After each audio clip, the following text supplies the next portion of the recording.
moi, Giroud est un meilleur neuf que Benzema. De Laurenti pense que le mec, il dépense 1 euro, il meurt. Alex Ferguson, c'est juste un Giroud qui a eu beaucoup de moyens. C'est pour ça qu'il a réussi. Raphaël Leao du Milan AC est une immense fraude. Marquinhos, capitaine du PSG? Non mais arrête, il a le charisme d'une nuit. C'est quand même pas de ma faute si je préfère Ronaldinho à Zidane. Si tu me dis que Rudy Garcia il a le niveau pour entraîner le Napoli, alors Balerdi il a le niveau pour jouer au Real Madrid. David Trezeguet est le meilleur attaquant français des années 2000. Si t'enlèves le championnat anglais, allemand, espagnol, italien, portugais, lituanien, la Ligue 1 c'est le championnat européen. Donc sur les stats, on va globalement être d'accord.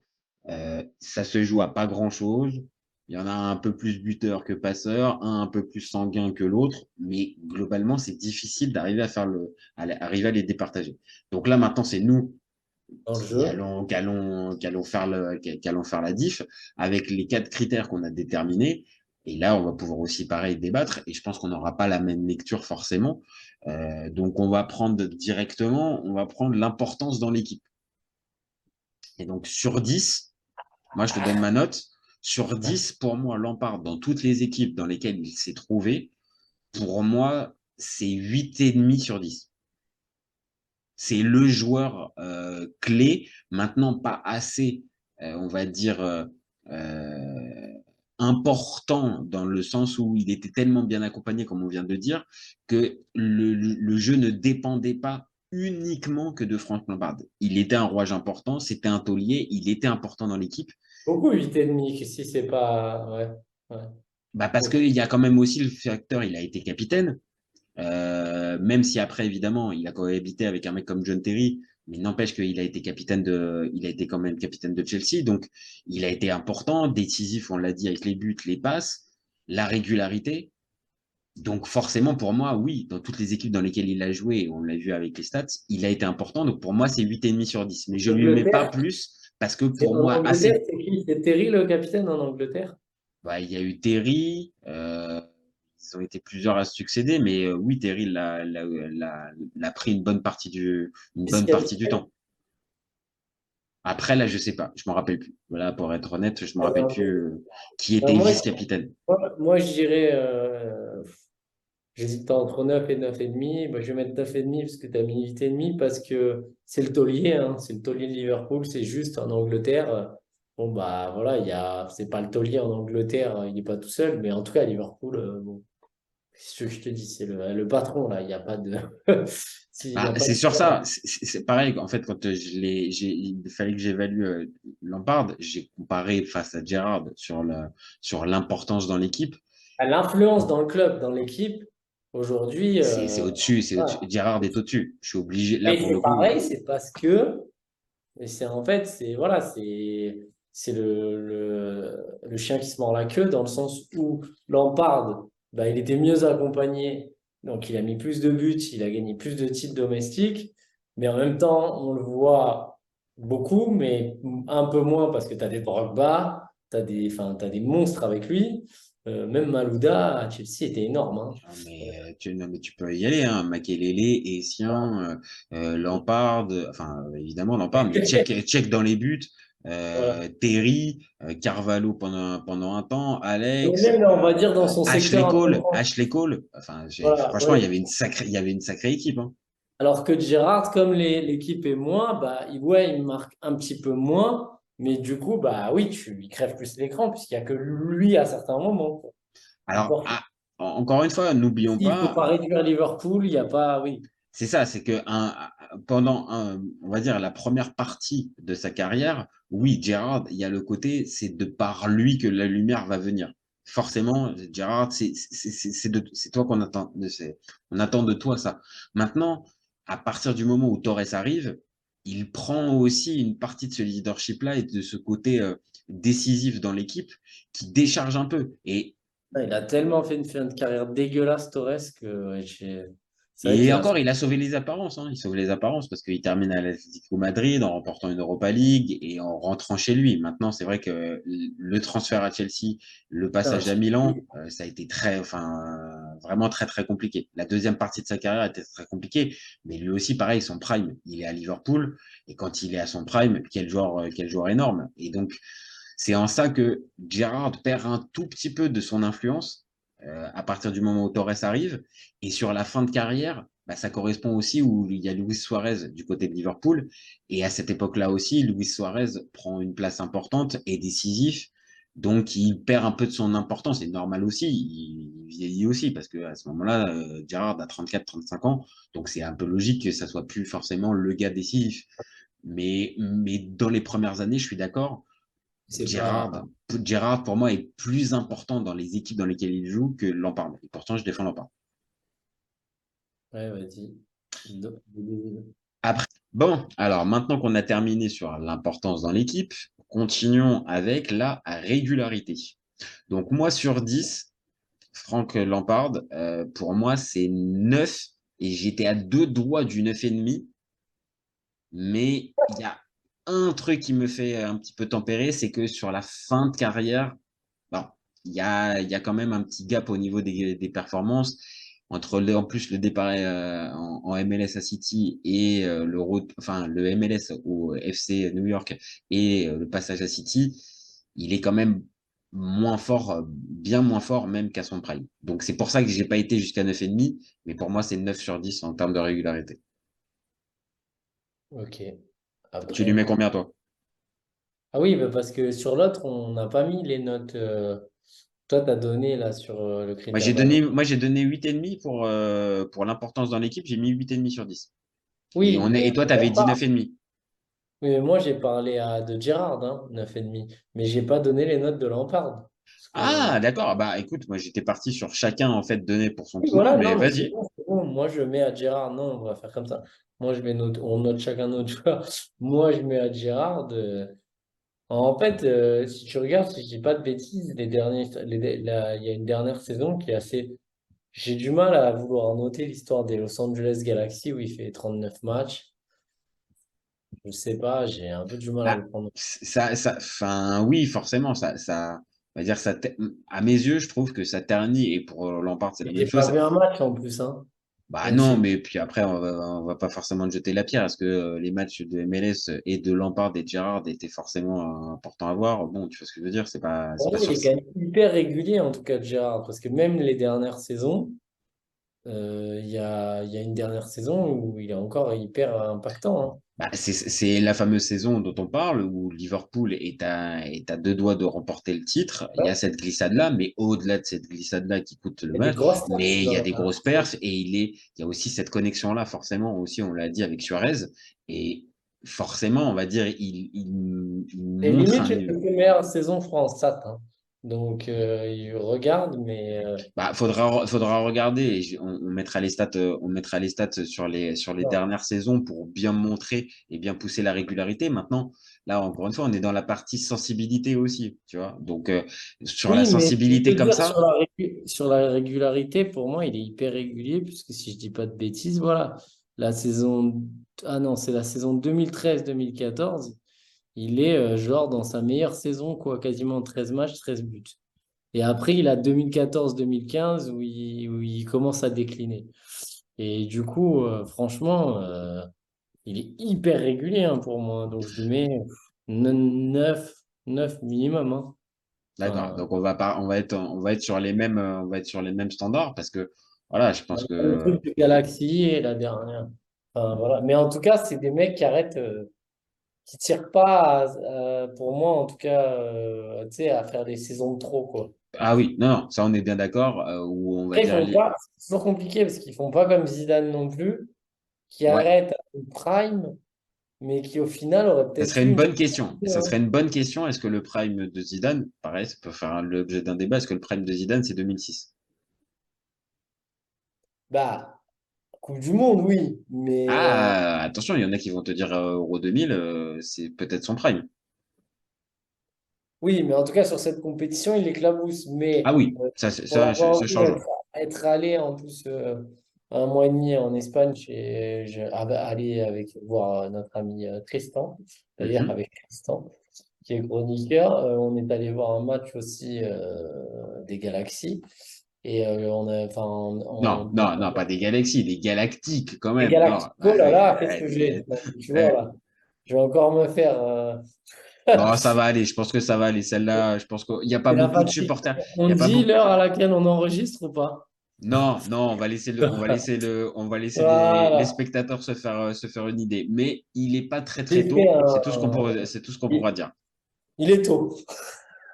Pour certains, il est tôt. Pour certains, il est Donc, tôt. Voilà. voilà. Restons vagues. Donc, Restons vagues pour sur, nous, il est sur là. l'heure Et donc, d'enregistrement. oui, oui, les galactiques, et pas les galaxies, parce que je parlais des galaxies tout à l'heure Bah oui, c'est pour de... ça en fait que j'ai Non, non, rebondi. mais c'est pour ça que mon cerveau, il a fait un truc.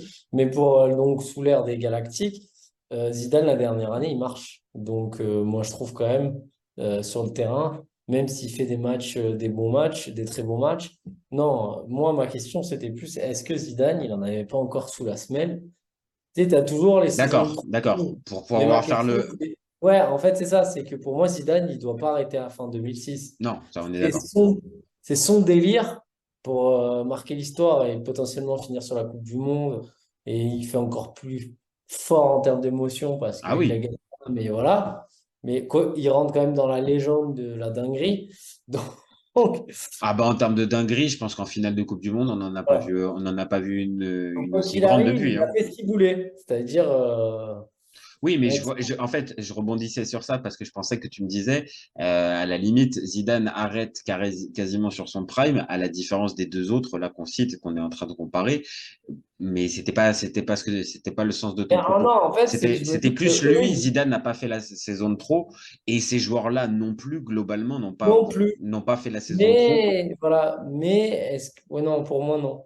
Mais Mais il y a le tu passage vois, MLS quand même. Il y a le passage voilà, MLS quand voilà, même parfait. qui laisse un tout petit peu le truc de, ils Mais n'ont pas après, fait à quand la ils Zidane. sortent un peu dans les championnats exotiques, entre guillemets, parce que bon, la MLS, ça me va parce qu'on les voit plus trop, comme les mecs qui finissent au Qatar, tu sais, tout.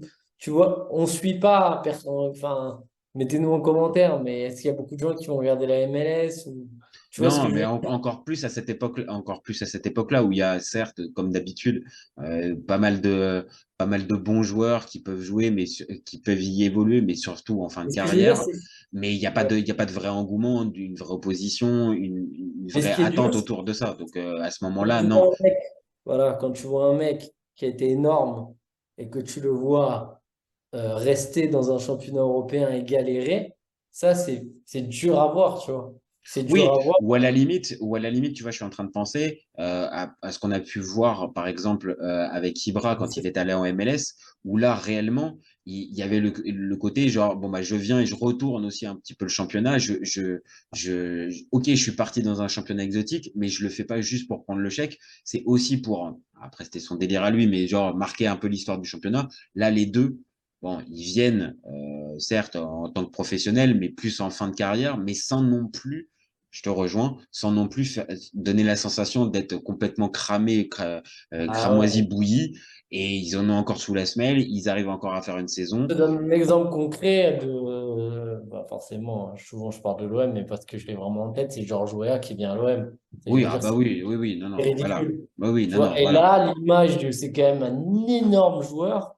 Enfin, c'est pour moi, Ah, Mister George? Ah non, mais Mister George, ouais, entre ce qu'il fait au PSG et ce qu'il fait au voilà, c'est Milan, un monsieur, tu vois. c'est un monsieur. Ah oui, non, non, clairement. Et quand il vient à l'OM, c'est Ah, l'ombre de lui-même, ça fait mal hein, de voir ça, voilà. ah bah c'est le grand-père du monsieur qu'on a adoré en fait. Voilà. Voilà. Donc c'est pour ça les deux ne le font pas. Donc toi Non. redis-moi, tu mets combien sur la régularité à Gerrard? Bah, 9. 9, Parce ok. que Bon, bah, on est égalité parce que pareil, moi j'ai mis 9 sur 10. Bon, alors là maintenant, le charisme. le charisme, est-ce que tu parles sur le terrain?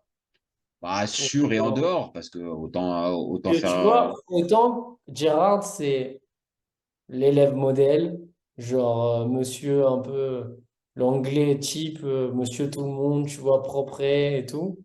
Mais sur le terrain, du coup, son élégance, pardon, elle lui confère un charisme hors norme, quoi. C'est la classe à l'état pur pour moi, Gérard. Donc, du coup, j'ai envie de te dire charismatique, pas par son jeu, en fait. Par l'élégance, c'est tellement beau à voir que pour moi, ça en devient un mec hyper charismatique. Alors que, tu vois, c'est pas comme George Best ou des mecs comme ça. Oui, qui ou des Wayne encore- Rooney, par exemple. Des Wayne Rooney Ouais.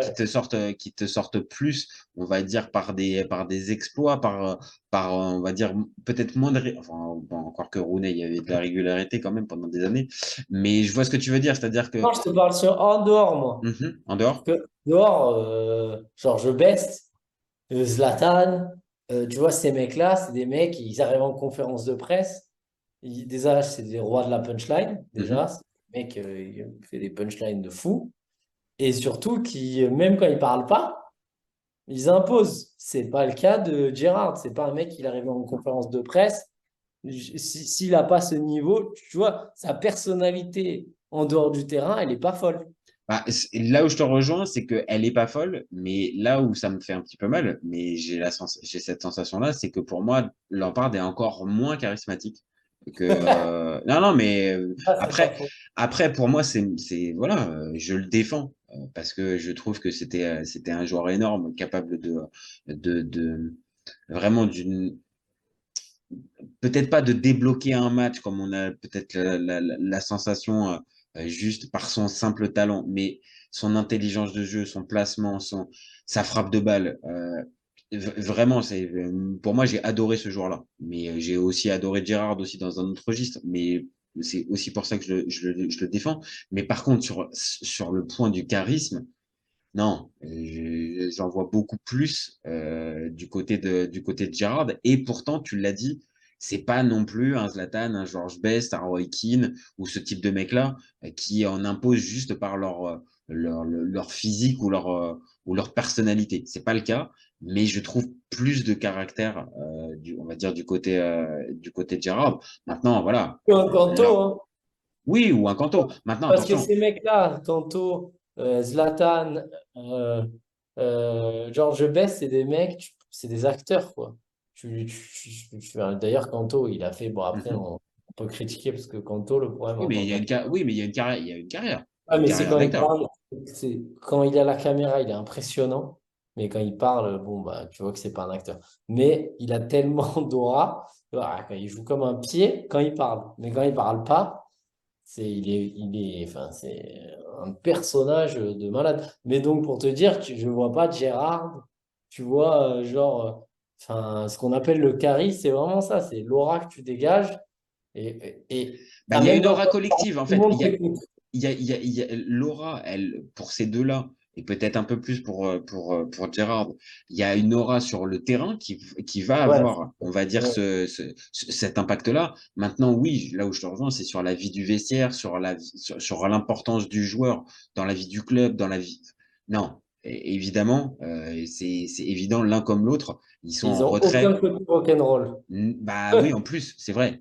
Alors, il y a deux, trois histoires de gossip que tu peux retrouver du côté de chez Lampard et Gerrard dans leurs jeunes années, mais c'est pas Ouais. clairement des joueurs qui ont défrayé la chronique avec tout un tas. Enfin voilà, t'as cité tout à l'heure Joey Barton. On est très très loin de ce type de personnage-là pour l'un comme pour l'autre. Non, mais ça, à la limite, tant mieux. Mais Oui, tant mieux. Mais il y a, il y a pas ce côté-là en plus, côté un peu rock'n'roll qui sort.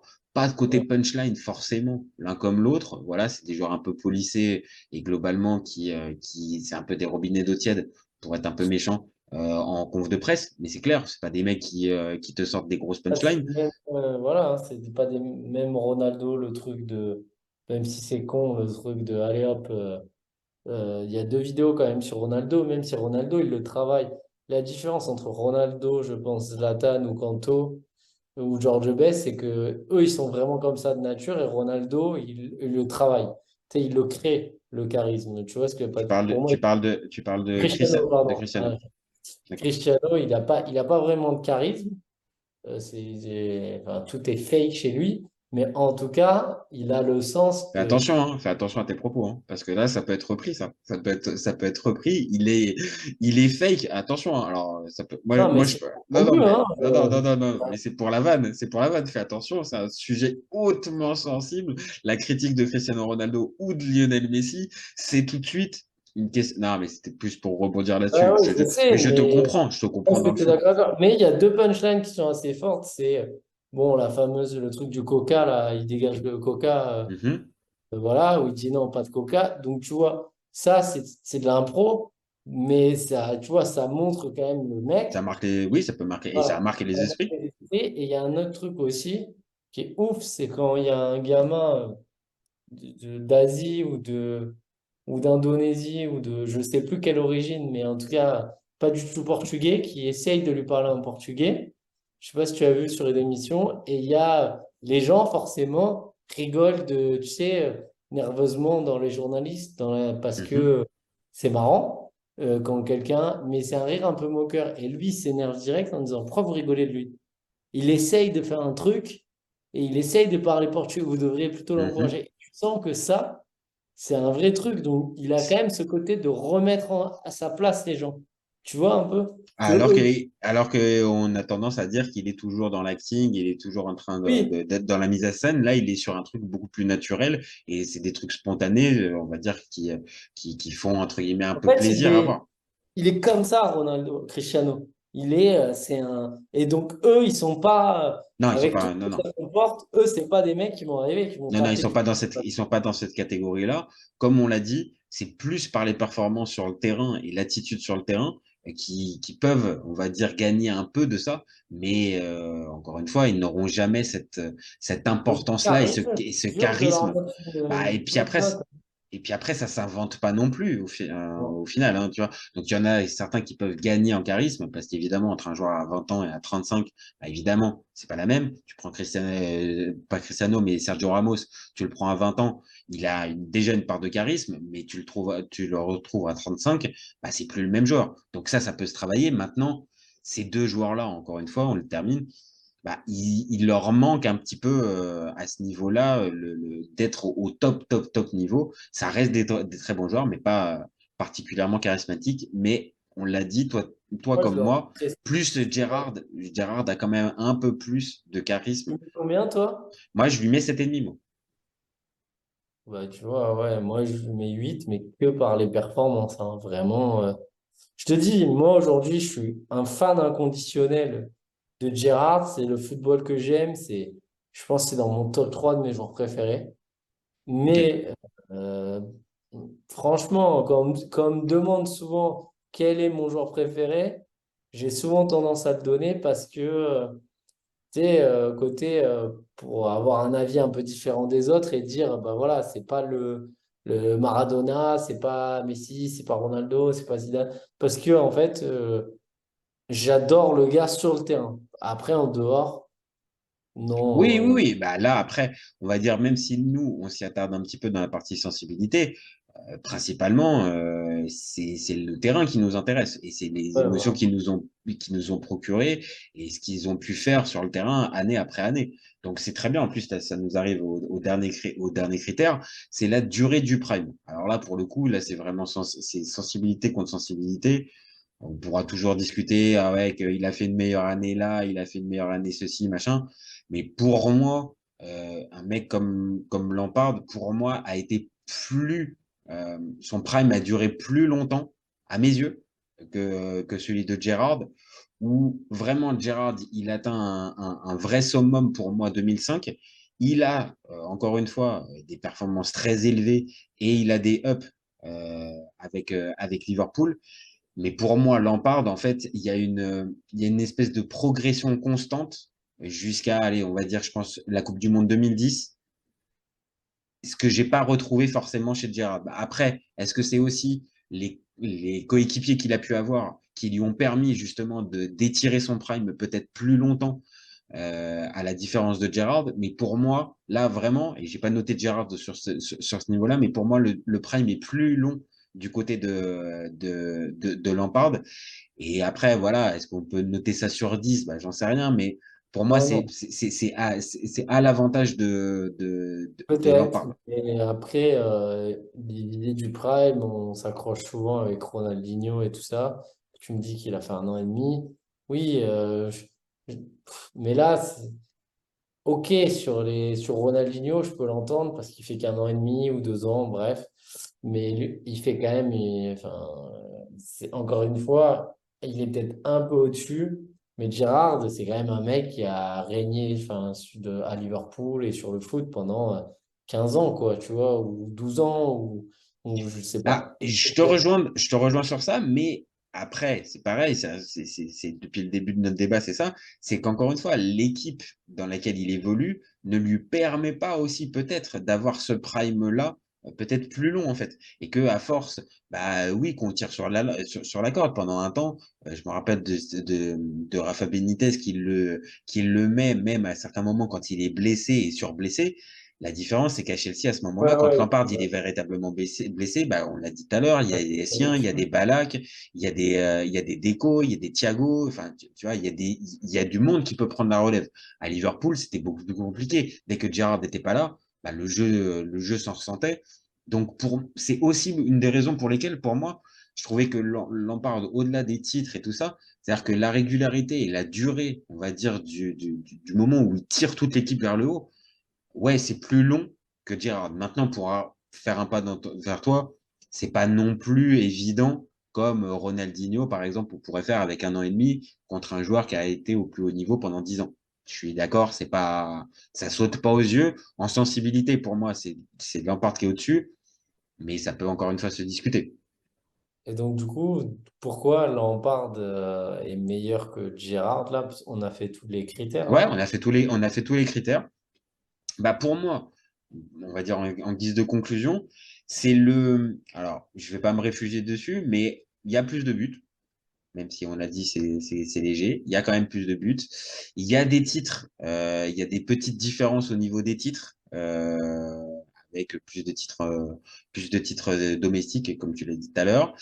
Il est moins sanguin sur le terrain, il prend moins de cartons rouges. Il y a le côté, pour moi, en termes d'efficacité et de régularité, bah, pour moi, il est au-dessus. Et après, pour tous les autres cas, que ça soit le charisme, que ça soit l'importance dans l'équipe et les autres stats pas à son avantage, pour moi, il reste quand même. L'écart n'est pas assez significatif pour que je puisse mettre Gerrard au-dessus. Donc, allez, on va dire, ça se joue à 0,5 ou 1 si on pinaille, mais je le mets d'un poil d'une toute courte tête, Gerrard au-dessus. Voilà. Alors que tu vois, moi j'ai tendance à mettre Gerrard pas bien au-dessus, mais vraiment pour moi il est au-dessus de Lampard parce que de ma vision du foot déjà, encore une fois, hein, c'est très subjectif puisqu'on Mhm. vient de comparer factuellement. Factuellement, c'est kiff-kiff, Ouais, hein, c'est voilà. kiff-kiff. Donc, mais subjectivement parlant, pour moi, Gérard, il est au-dessus dans mon côté romantique parce que, hormis ce truc des galaxies, voilà, il fait presque une Totti. Donc, enfin, il naît dans la banlieue de Liverpool. Tu vois, à Liverpool, là, c'est pas pareil. West Ham, après Chelsea, pour repartir, ok, et revenir à Manchester City. Enfin, tu vois, déjà, il joue dans 3 clubs anglais différents. Donc pour moi, le côté romantique, c'est hyper important. C'est un des critères numéro 1 dans le foot et en plus, ça existe quasiment plus. Et ensuite, au-delà de ça, il est plus complet de mon point de vue. C'est un mec qui est encore plus... Enfin, le ballon, pardon, c'est son meilleur copain. Autant Lampard, il est plus adroit devant la cage. Enfin, et encore que, mais en tout cas, il se crée plus de situations.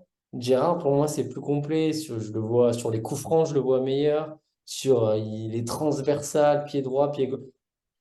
Pour moi, Gérard, c'est ce que j'appelle une école de foot. C'est-à-dire que tu regardes Gérard, c'est ce qu'il faut faire dans le foot. C'est toujours simple, c'est toujours, je vais me dire Lampard aussi, mais il y a un côté beaucoup plus classe et beaucoup plus élégant sur le terrain, plus mon côté romantique, ils font que, bah, pour moi, c'est mon chouchou et donc forcément, c'est un très grand joueur Lampard, mais pour moi, Gerrard, c'est une légende.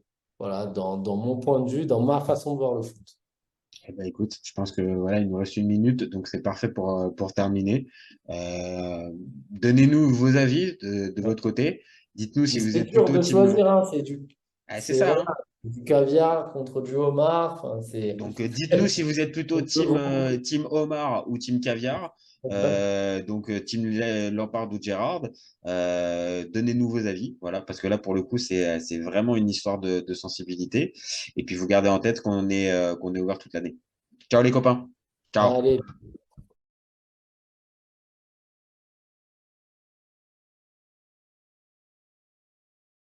Si tu lui enlèves la vitesse, Vinicius est un joueur moyen. Mbappé là pour les pépettes et pas forcément pour la compète. Si tu me dis que Rudi Garcia il a le niveau pour entraîner le Napoli, alors Balerdi il a le niveau pour jouer au Real Madrid. Je te rappelle Léao du Milan AC est une immense fraude. Deschamps est jamais aussi bon que quand il fait du Deschamps, de la rigueur. Le débat qui est le meilleur entre Messi et Maradona, alors qu'on sait tous que le meilleur 10 argentin c'est Riquelme. Après, moi, je conseille aucun joueur d'aller au PSG déjà de base. Parce que Laurenti pense que le mec, il dépense 1 euro, il meurt. Pour l'Euro, il est blessé, je sais pas. T'as pas Griezmann. Et c'est pas si sur un Je sort. suis d'accord. Alex Ferguson, c'est juste un Giroud qui a eu beaucoup de moyens. C'est pour ça qu'il a réussi. C'est quand même pas de ma faute si je préfère Ronaldinho à Zidane. Marquinhos, capitaine du PSG? Non mais arrête, il a le charisme d'une nuit. Gros problème avec ce joueur, je le déteste. Avec un joueur comme Nainggolan, la Belgique sortait la France en 2018. Et là, Didio, il fait pas partie des meilleurs du football. À son prime, je te confirme que Atem Ben Arfa n'a rien à envier à Lionel Messi. Entre un choc de Ligue 1 et un choc de MLS, je regarde la MLS. Je trouve que la fin est grillée quand même, tu vois. J'ai pas peur de dire que Bounassar, à son prime, il avait 4 cafous dans chaque orteil. Guardiola, meilleur coach de l'histoire, c'est même pas le meilleur coach de l'histoire du Barça. Mais il faut arrêter avec Payet, c'est un grand joueur. Si t'enlèves le championnat anglais, allemand, espagnol, italien, portugais, lituanien, la Ligue 1 c'est le meilleur championnat européen. Heureusement il y en a un avec un style différent, Diego Simeone. Cet été, il y avait encore des mecs pour dire que Mourinho, c'était l'entraîneur parfait pour le PSG. D'un moment, faut arrêter d'avoir 20 ans de retard. Merci pour les travaux Kylian. Maintenant tu peux aller au Real. Pour moi, Giroud est un meilleur neuf que Benzema. Pour moi Neymar, je suis désolé mais c'est vraiment le meilleur joueur du monde de poker. Totti, pour moi, c'est un meilleur joueur qu'Alessandro Del Piero. En 2023, j'ai plus confiance en Franck Hez que Max Allegri.